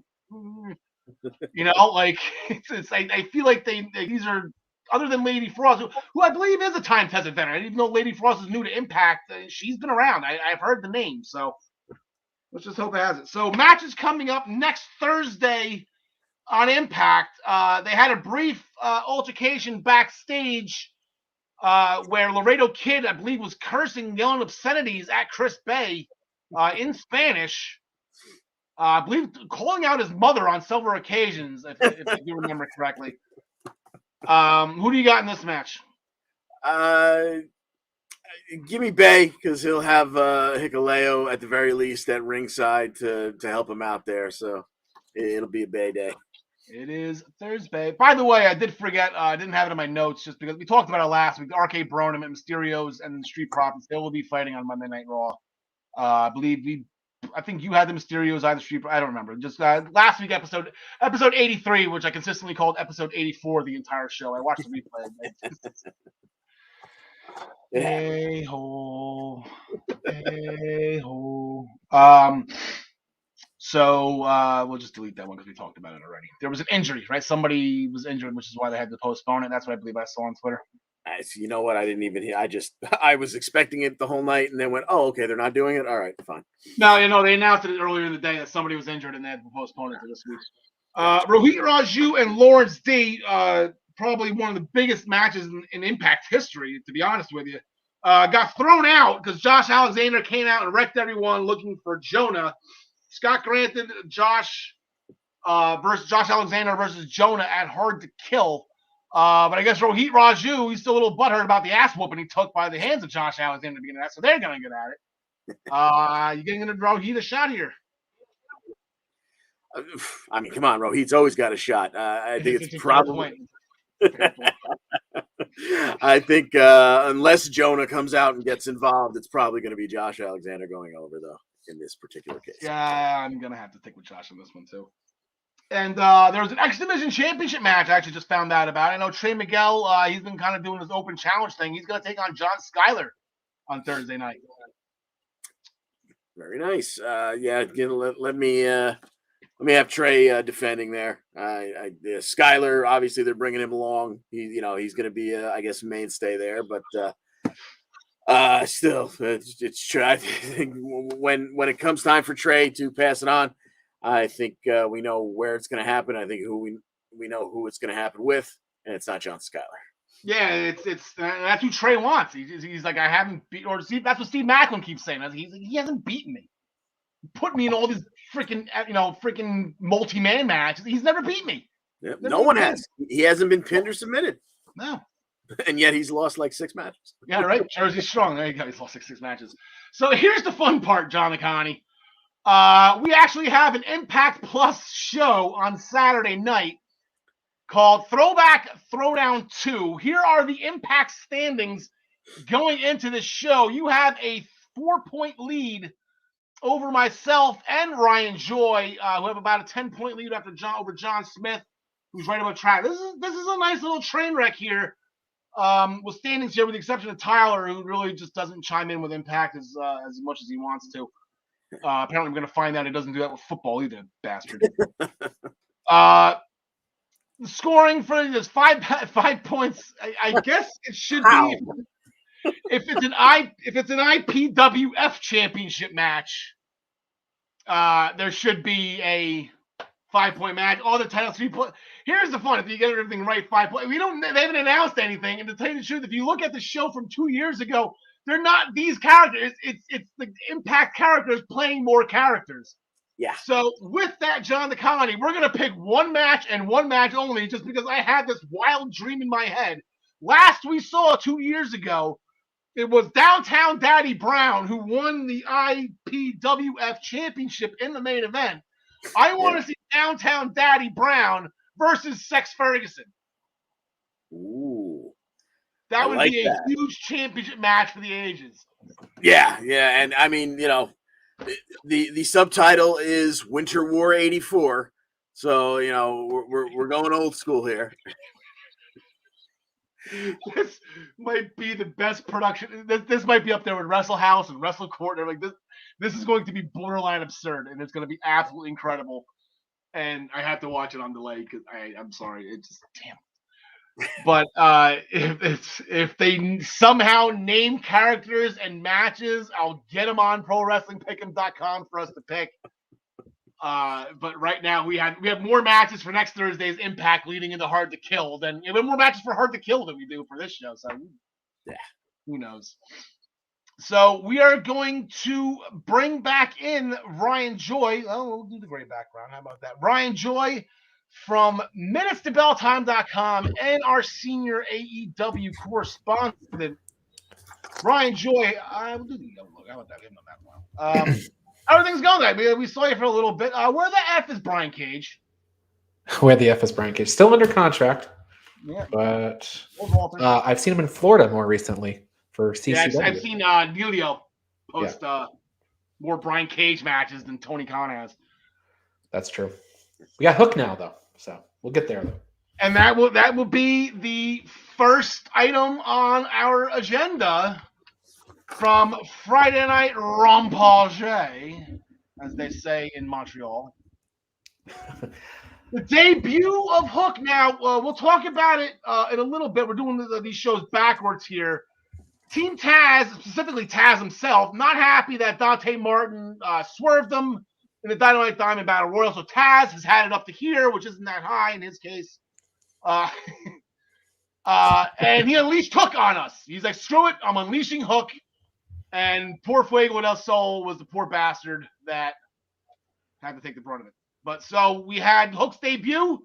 The internet went gaga with it.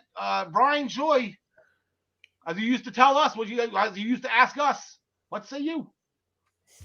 Well, first of all, when you were referring, he's up to here. My Twitter stream was blowing up. Everybody was saying Happy Hook Day because all the wrestlers, everybody was very excited for Hook's debut. I thought he looked fine. It was a simple match with Fuego. He played the hits. And ended with a cool submission.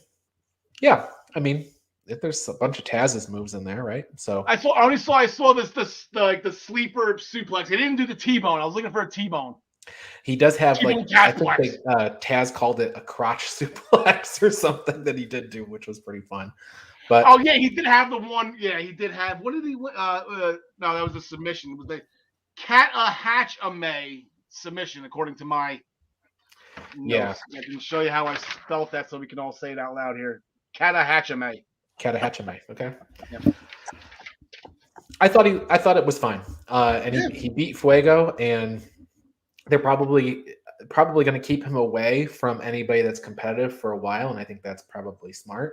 He probably won't work very long matches. This one went 3.5 minutes, and I don't know that there was a lot of range to go further. So it's good. He's all that in a bag of chips.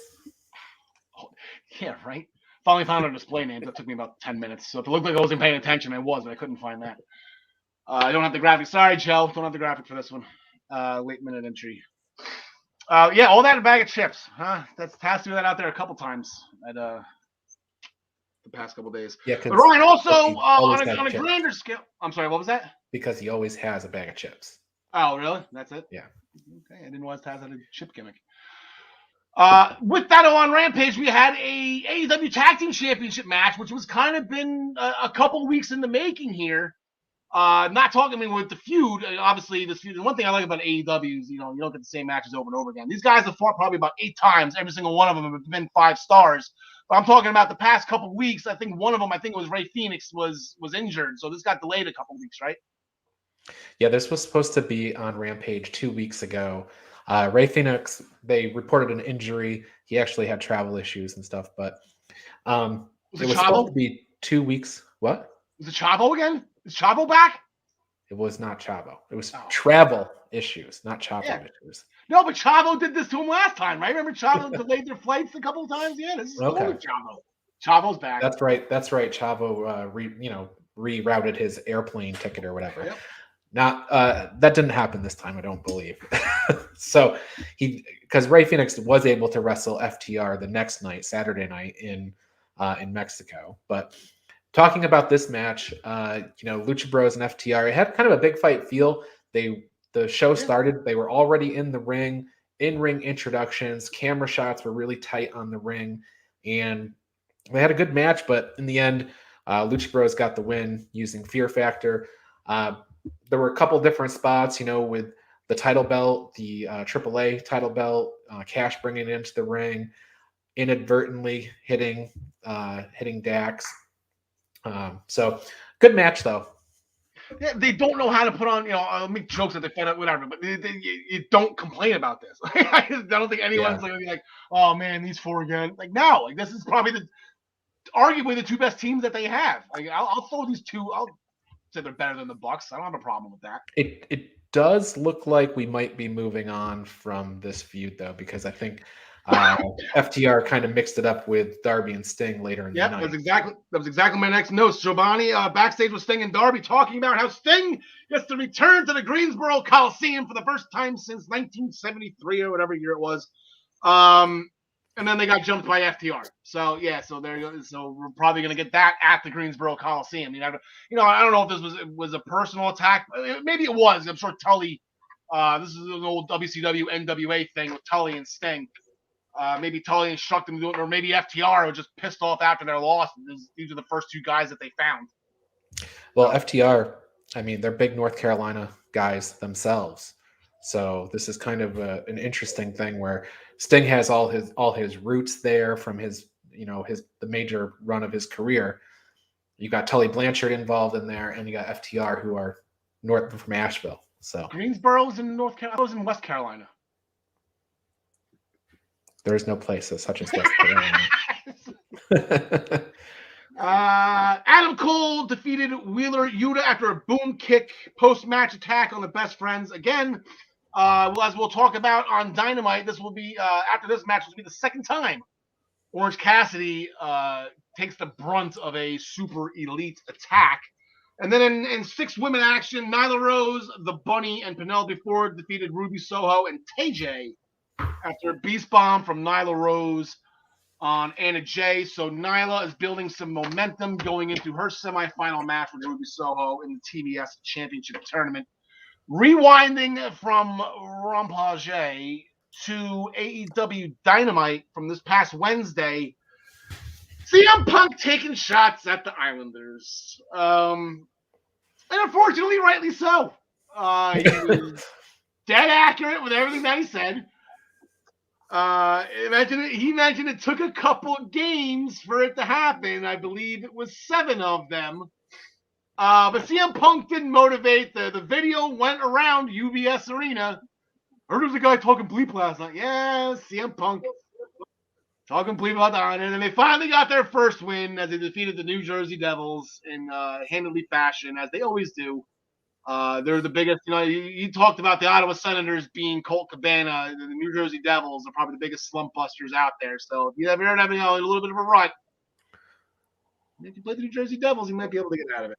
But anyway, Punk wants to settle things in the ring like they do in Chicago. And then with MJF, and then move forward on to the AEW title. So he mentioned it. It came out of his mouth. So it looks like that will be up next for Mr. Curtis Matthew Punk. Is that his name? I don't think that's going to happen. I think CM Punk's going to lose to MJF. Okay. Well, as we said, do we have the graphic? Did you make the graphic? No date yet? You have it here? It should be. I made one. Yeah, you made. I'm sorry. I got to go get it. John Connie, we had a tag team match. Ironically enough, last week, I asked Ryan, where the F is Trent? Ask and you shall receive. That's it. We had the Young Bucks getting back at it at tag team action with Chaos in the form of Rocky Romero and Chuck Taylor. They went for a good long time. There was lots of extracurriculars outside with Cole and Orange Cassidy and Wheeler Yuta. In the end, Matt Jackson would reverse Rocky Romero Irish whip into a tombstone, and Nick would come in from the outside to complete the Meltzer driver, and Matt would cover Romero for the 1-2-3. But Cole and Orange Cassidy would continue their fight from the outside to the inside of the ring. Cole hit Panama Sunrise on Orange Cassidy. Then they set up for that triple BTE trigger on Orange Cassidy. But wait, what's that rolling into the arena but a white minivan with the most over mom in professional wrestling behind the wheel? Sue pops the side door and Trent emerges. He helps clear the ring, and he and the best friends, including Sue and Chris Statlander, celebrate in the ring with a big old hug, giving the people what they want. Giving the people what they want. And I believe Trent got his last name back. They said the name Beretta on several occasions. So I believe Trent is dropping the question mark and adding Beretta back to his last name. So good for that. Jurassic Express and the Varsity Blondes defeated the Acclaimed in 2.0 after Jungle Boy hooked the snare trap on Max Caster.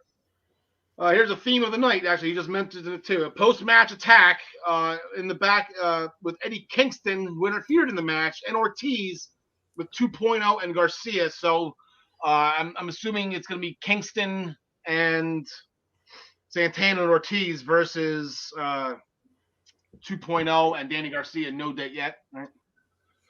Cody Rhodes answered Sammy Guevara's open challenge, only to be interrupted by Ethan Page, who wasn't happy about that. Neither was Scorpio Sky, who's been in the top 5 of the rankings for quite some time now. So a lot of words were exchanged. I don't think Sammy's the one that's turning down the challenges here. So he put the belt down like a tough guy, told him to bring it while there was yards away in distance.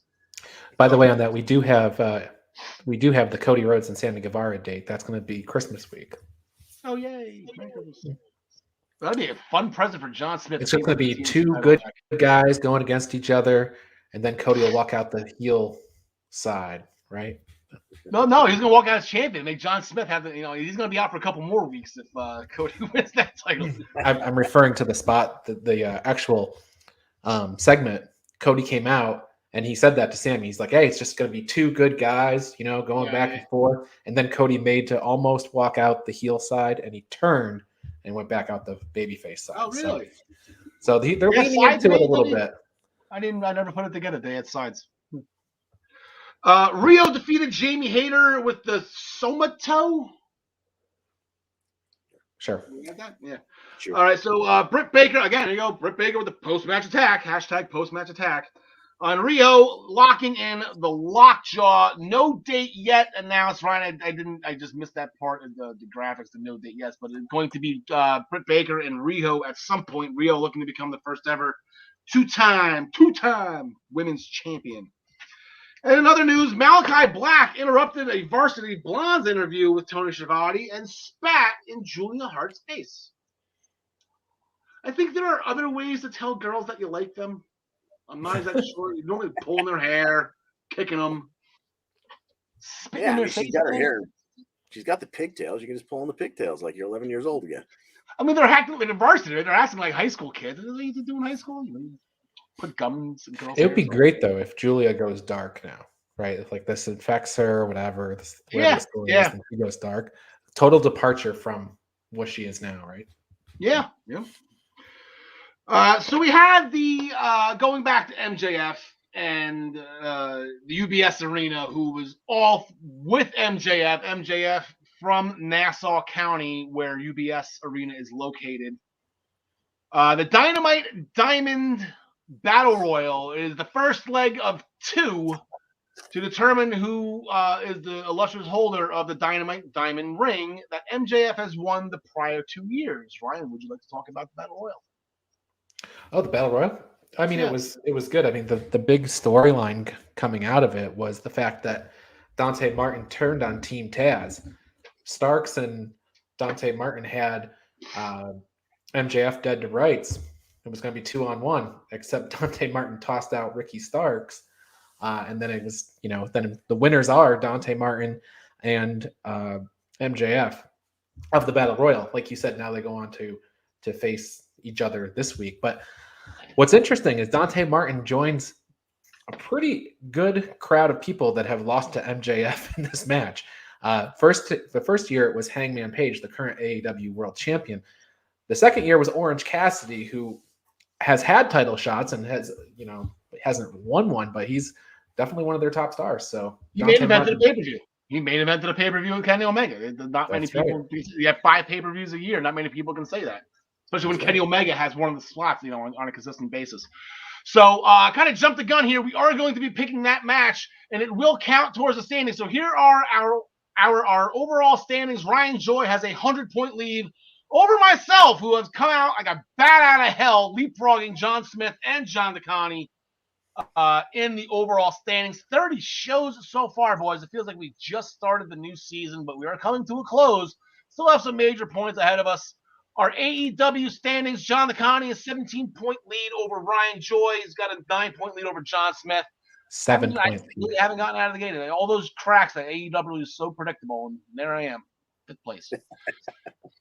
Winter is Coming is a weekly televised show scoring, so you're going to get 5 points for the AEW title match, 3 points for all other title matches, 1 for the non-title matches. If there's an interpromotional match, I do not think there are any, we'll have a 1-point bump if you get all matches correct. Right now there are 4, and it looks like it's going to stay that way for the time being. You will get a bonus 5 points. So with that, we're going to go with the Dynamite Diamond Ring final, where MJF and Dante Martin, we just talked about. Ryan Joy, our senior AEW correspondent. Team Taz going to let this go. I was kind of excited about somebody else getting the Diamond Ring, but Dante Martin doesn't seem like the right guy. I don't think there's any chance that Dante Martin's going to be beating MJF. If this had come down to Dante Martin versus Ricky Starks or Dante Martin versus Leo Rush or something like that, then I could see Dante winning. But I don't think MJF is going to lose a match when he's got this big CM Punk thing coming. So, MJF. Yeah, I'm going with MJF as well, John DeConnie. Yeah, Dante Martin, he's a sedan here. You don't really see too much, with the sedans. Yeah. No reason. Sorry, Ryan. Right now, it's so part and parcel to the MJF character. That's the other reason, too. Once he gets down to this final 2, I don't see it going the other way. All right. Ryan Joy, you were trying to do some digging here on why these two could possibly have a match with each other. And it stems off the match that we just picked. So we have MJF on the side with Wardlow, and you have, Matt Sydal. Actually, he's one of the sedans, not Dante Martin. So we got Wardlow versus Matt Sydal. Wardlow, I take cracks at inaction and stuff, and I don't want to call Matt Sydal an inaction, but he's not a top-tier guy, let's say, and Wardlow usually takes care of these guys in less than 5 minutes. Yeah, I think the situation here is that Matt Sydal's role on the roster is to have really good matches with whoever he wrestles, whether that's CM Punk or it's Wardlow. So maybe this will be, Wardlow showing us something. He can certainly throw Matt Sydal around the ring with no issues. But in the end, yes, Matt Sydal will just be a casualty of Wardlow. It seems like Matt Sydal was born for this role, John DeConnie. I like it. I like it a lot. Yes, give me Wardlow here. In the next, we actually have a women's match. We have Hikaru Shida and Serena Deeb. These two have been at it for quite some time right now. I believe this is the rubber suit match where both women have won a match each in the series, right? That's what it's a rubber suit match? That's what it means usually. I'm checking that right now, by the way. You gonna wear rubber suits? I would love that. Anyway, okay, so that's just get your mind out of the gutter, Al. Yeah, I believe it was the first time Shida went for her 50th win and lost, and then she went for her 50th win. I believe it was in the tournament and won in advance. So that would be my guess towards Correct. that. I don't know if they fought before or after that, but yeah, the series is 1-1. Yep. John DeConnie, who wins the rubber suit match? So Serena Deeb's the only one who wears anything that looks kind of like rubber, so give me her. I don't know. That's as better reason to take anybody as I've ever heard, John DeConnie. There you go. Ryan Joy. I think this is the hardest match on the card to call, but I am going to lean towards Shida. I think that Sheeta needs a big win here to keep her kind of in the upper part of the card. Deeb kind of does too, so like I said, it could go either way. But I'm gonna lean with Sheeta because I think that's the more feel good moment for the show. Yeah, I got Hikaru Shida too. I'm a fan of hers. I believe in her. So yeah, it'd be nice. I'm trying to think of where she can go from here because this has been a great feud. These are two great female wrestlers. They haven't signed off a bit. So maybe now do you do Shida versus like Jade Cargill after this, or do you do Shida versus? You can't go back to Nyla again, but there's got to be others. Well, she needs a return. Penelope Ford put on a barn burner about a year and a half, 2 years ago. But then get at it again. That'd be fun. Well, this is a big match. It's the biggest singles women's match outside of the tournament and the title that they've had. So, the winner should get Britt Baker, I think. And Sheeta, I don't believe, has had a return match. So yeah. Give her the return. And then there's the match for all the marbles. It was precedented last week. It was Bryan Danielson's last stop on the Dark Order train, the knockoff train, where he was picking them off all one by one.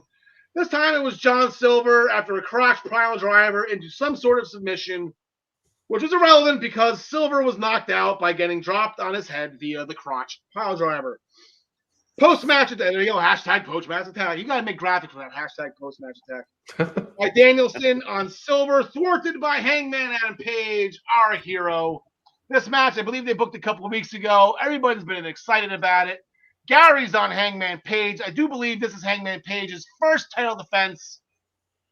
I'll throw my Dragunov theory out to you guys now if you weren't paying attention in my use case segment with Gary. Adam Page did the impossible, just like Ilya Dragunov did. He beat Kenny Omega. He's now an AEW champion. You cannot ever take those two things away from him. He can lose now, and he'll still be a former AEW champion. He'll still be the guy who beats Kenny Omega. Everyone's going to love him because he lost his first title match, and he's got to get back on that horse, pun intended, to get right back into the swing of things. And then we have our superstar heel, Vegan Cheeks, as Biggie used to call him. I think Bryan Danielson, you can't just say Adam Page just because it's his first title defense, he's going to win this. I don't think you can say that. Ryan Joy, your thoughts? So you're picking Bryan Danielson? I'm going to pick Bryan Danielson. Okay. I think this is because you put up. I'll let you have your own little stats here. There we go. To be honest, I don't even care about who want to win. Just want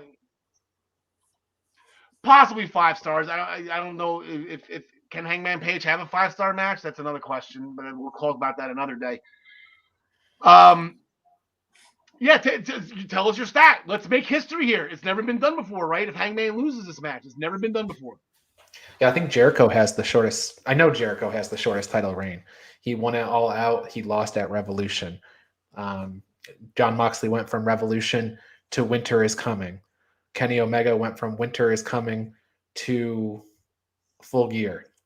So if Hangman Page were to lose here, what was a 1-month title reign, first defense, it'd be the shortest ever. Not to say it can't happen. I think that's what you're leaning into, right? Yeah, I'm not saying. I'm saying it'd be interesting to kind of switch it on its head a little. And Ryan, let's be fair here. Not just the world title. Let's talk all titles here.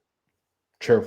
Yeah, Sheeta. Look at Sheeta. She held that belt for 17 months. Even Nyla Rose had it longer than a month. It's yeah. Kenny Omega and Adam Page had the tag titles for a year and a half. Like this would be the shortest title in the history of everything. So I think they could switch it up a little bit. Having said that, yes, and I listened to the way that you and Gary kind of talked about this earlier in the show. Hangman Page, he was on the verge of, I think, a point of no return. They had built him up. AEW had built him up to win this title a couple of different times, and through circumstances, rightfully so, the birth of his child and stuff like that, he wasn't going to be around for All Out, so it was delayed. And I think at that point when he won the title, he was almost kind of on a downward swing in terms of momentum. and he won the title, and I think now he's there. If they were to pull that title off him now, I think he's done. Like he needs a reign. And I think, yes, I think there's something to what you're saying of like, hey, a short title reign would keep us on our toes. Yeah, I just don't think that it's here. I think we Okay. had a long run as Kenny Omega as a heel champion. I think now we do a run with Hangman Page as our champion. And frankly, I always thought the Omega Danielson match was huge. I thought the Omega Punk match was huge.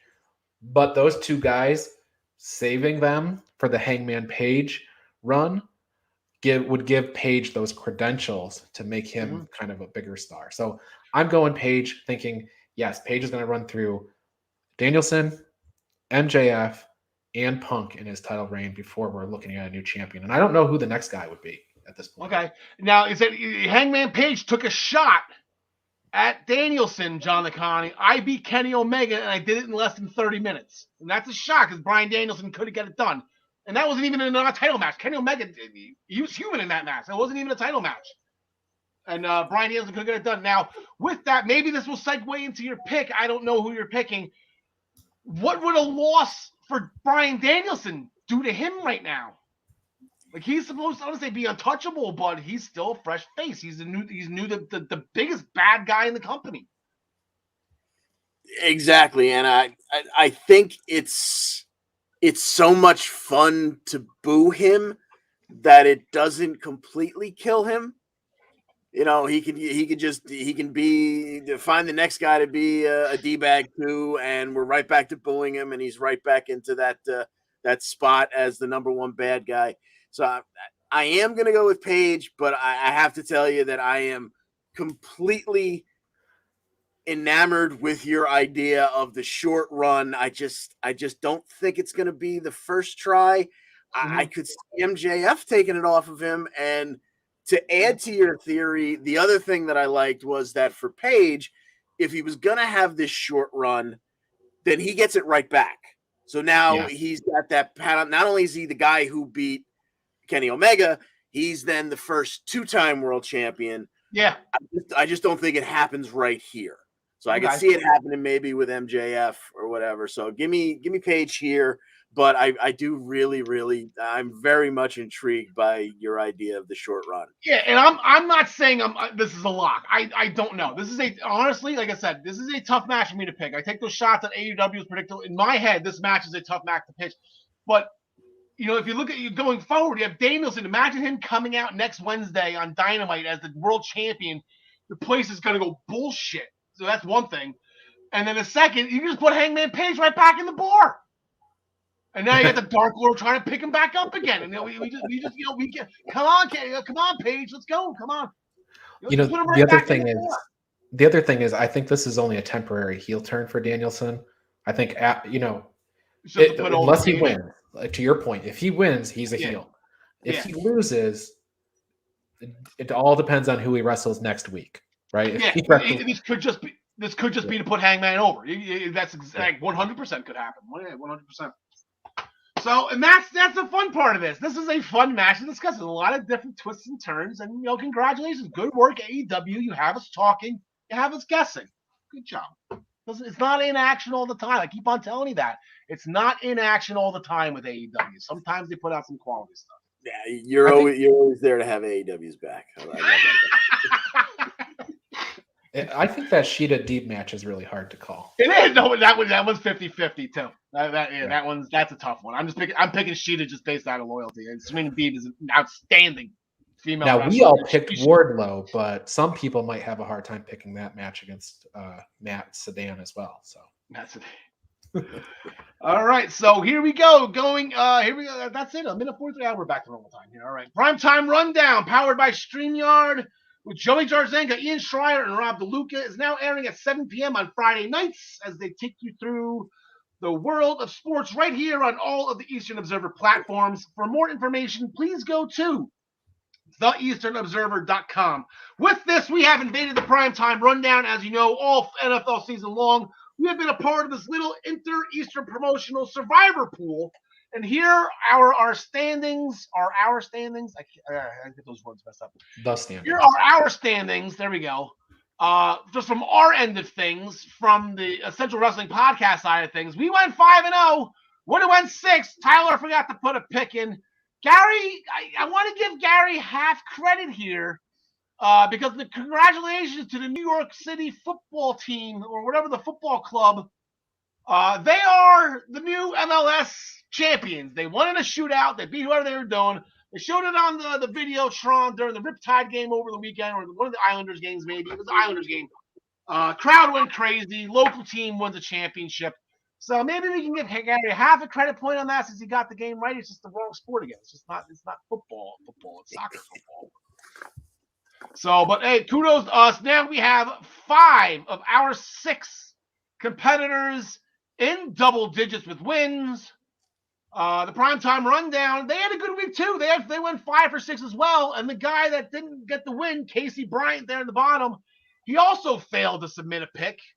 So we kind of washed each other out, each with 5 wins, and then I guess a no contest if you want to call it that, but it counts as a loss, it doesn't count as a tie. So we still have a 6-game lead over the primetime rundown. Staying with football for just one quick second, it is that wonderful time of year again where it's fantasy football playoffs. I am in 2 leagues. One we'll get to right now. John Smith's not here today, but I just want to give this in both of the leagues that are involved with me. It's a 4-team playoff, so the playoffs don't start this weekend as a 16 playoff would do. So we actually have an interesting race going in the Stone Age Football League with myself and John Smith. His team, if you see up there in the top, Andre the Giant. My team, the Dirty Sanchez. We are in a first-place tie. We both clinched the playoff berth. He wins the tiebreaker because of the amount of points he scored throughout the total of the season. So he's going to win the tiebreaker if it ends in a tie. But we get to play each other this week. So we will be fighting for the number 1 seed. And we all know how important home field advantage is in fantasy football. So we are competing for that. But going to the Ham and Eggers League, which is our league with the 3 of us, along with Tyler. Ryan Joy, did you remember that you're in a fantasy football league? No, I forgot. It looked like it. You were starting a lot of guys who were injured on buys, but me and John Nicani, you can see right there, my team is called Evolution. I am in second place tie with John Nicani, who's there in third. We were both 9-5. We both had clinched a playoff spot. We will be playing each other next week in the playoffs. We can have a breakdown of that of some sorts if I have time to make a graphic for it. But if you look on the bottom, I know this is tough to see. I kind of screwed this up. It's a little tough to see. If you look on the bottom, right there in 6th place is King Jong Goons, which is Tyler Adele's team. His graphic is a picture of former Islander coach Jack Capuano, which is funny. His team right now is 7-7 at 500. He needs some things to have happen for him to make the playoffs and get that 4th and final spot. And I get the common courtesy of playing him in the last week to eliminate him and get the picture. So Nice. So that is where we are with fantasy football. The playoffs will start next week. And like I said, I have John Nicani. John Smith and I are on a collision course for a Super Bowl rematch from, I said it was last year, but it wasn't. I think it was 2 or 3 years ago. I get confused. I make it every year. He's spotty every once in a while. Hey, Al, did you see that last comment by James Wheeler? It's back to wrestling. I'm sorry. Oh, okay. You know, that's funny. We didn't really talk about, Winter is Coming was a huge thing last year because Sting debuted and the title change. We didn't talk about whether or not we think anything interesting like that could happen this year. All right, Sting coming back again. Sting gonna be there. I know, Ryan. It was a big deal. I'm joking around. I don't care about Sting. I know, Ryan. You were there. We got a couple minutes before I do the rest of the promos. So sure, Wyndham is coming. Is Wyndham Rotunda on his way? Is there anybody else that has had their 90-day clause? Yes, I did see something. Nick Khan said there's more surprises and more fun stuff ready to come in the next couple of weeks. You can't miss TV. Wait, Nick Khan or Tony Khan? Tony Khan, yeah, Nick, whatever. Tony Well, Khan. I know it's not a different television show. Yeah, I know. So one has an oversized roster, another one's going to ruin another company. So I don't know. It's just interesting. I hadn't even given it any thought, but I think Bray Wyatt's the biggest name that's out there.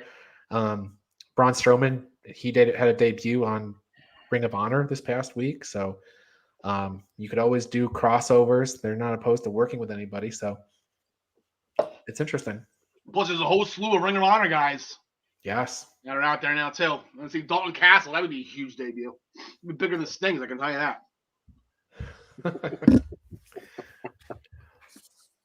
John DeConnie, any surprises you're thinking? I didn't even think of it. I just Yeah, not necessarily. Now you just raised my expectations, and if nothing happens, I'm going to be upset. And Travis will hear about it. Yeah, I think if we're gonna see anything, we're AEW, yeah, they can pull anything out they want to. But the thing that happened this weekend that had me the most intrigued was EC3. As ROH was bidding us adieu, at least for the next quarter year. EC3 freed the Titan, and Adam Shear made his debut. I don't know who the other two guys were, but apparently EC3 has some minions. He now has a Titan on his side, and he's continuing with the control your narrative, and come with me and let's take back this industry. He was bleep talking all of the 3-letter federations or 3-letter brands backed by new money and old and blah blah blah.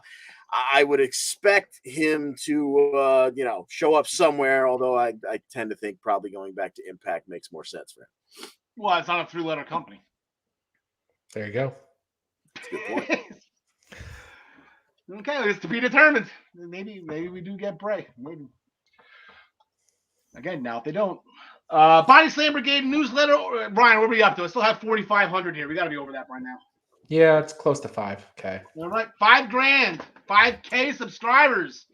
Receive this weekly column. Make sure you go to minutestobelltime.com to subscribe. The Body Slam Brigade by Ryan for you for free.